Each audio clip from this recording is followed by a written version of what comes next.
यह पुस्तक और यह समारोह एक केवल एक सामान्य पुस्तक का विमोचन नहीं है, दुनिया की आंखों को खोलने वाला एक दस्तावेज भी है।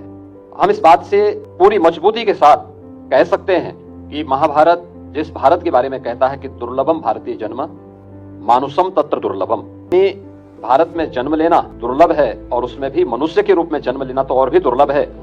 उसकी एक झलक जो फाउंडेशन, क्योंकि बहुत सारे लोगों को आपत्ति हो सकती होगी, क्योंकि इस आपत्ति के बहुत सारे कारण हैं। याद करिए, बहुत सारे पश्चिमी विद्वानों ने हमेशा इस बात को माना है और इस बात को बार बार कहते रहे हैं कि भारत एक इकाई नहीं थी। वे अपने आप के विद्वान कहते हैं, लेकिन उनके द्वारा लगातार इस साजिश और दुष्प्रचार किया जाता रहा। 1947 में देश उसका भुक्तभोगी बना था, जब भारत के दो अभिन्न हिस्से भारत से अलग कर दिए गए थे। वे भारत के अंदर जो ब्रिटिशर की साजिश थी कि भारत एक इकाई नहीं, वे अलग अलग भागों में उसको विभाजित करना चाहते थे। उनकी मंशा थी अपने आप को दिखाने के लिए कि हम ही शासन कर सकते हैं, इनको शासन करना नहीं आता, और वे भारत को उस दिश से कमजोर करने के लिए उन्होंने उस समय जो साजिशें रची, लेकिन इस भारत ने उस समय भी उसका जोरदार प्रतिकार किया। याद करिए ना, भारत कब एक नहीं था।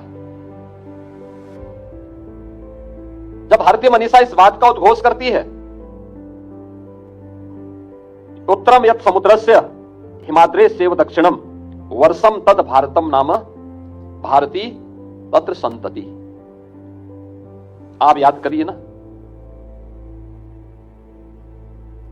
यह जो श्लोक है, यह ब्रिटिशर ने भी नहीं दिया है और इस्लाम ने भी नहीं दिया है।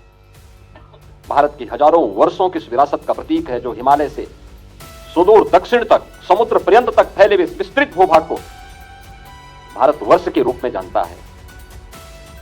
यह भारतवर्ष, जिसमें वर्तमान का भारत भी है, पाकिस्तान भी है, बांग्लादेश भी है, यह बृहत्तर भारत, यही बृहत्तर भारत, यही भारतीयों का देश है।